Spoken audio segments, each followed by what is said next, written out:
رحمتونه د انسانانو د بدو اعمالو په وجه باندې په عذابونو بدل شي.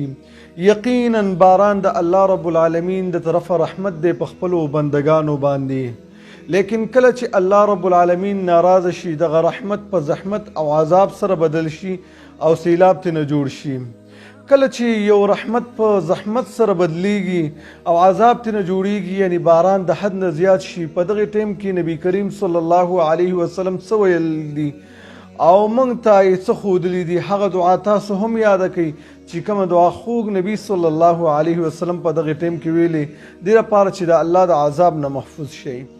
امام بخاري رحمه الله روایت ذکر کړی دی. انس بن مالک رضی الله تعالی عنہ فرمایي ویل نبی کریم صلی الله علیه وسلم مسجد کې ولاړو، خطبه فرمایله. د جماعت په دروازه باندې یو کس را دننه شولو او وی فرمیل ای د الله رسوله هلکت الاموال وانقطعت السبل فادعوا الله يمسكها عنا. ای د الله رسوله مالونه او څاروي د ډیر باران د وجې نه تباه شولو، لارې بندې شولې، الله رب العالمین نه سوال وکړه چې الله رب العالمین دا باران زموږ نه بند کړي.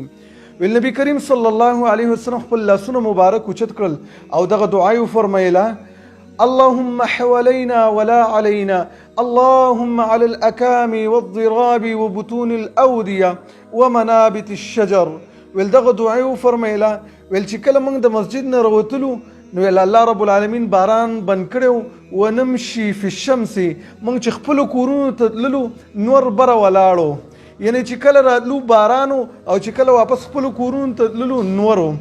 نو کله چې باران د حد نه زیات شي او ستاسو د ضرورت نه زیات شي، په دې ټیم کې دغه دعا وایي اللهم حوالينا ولا علينا، اللهم على الأكام والضراب وبطون الأودية ومنابت الشجر.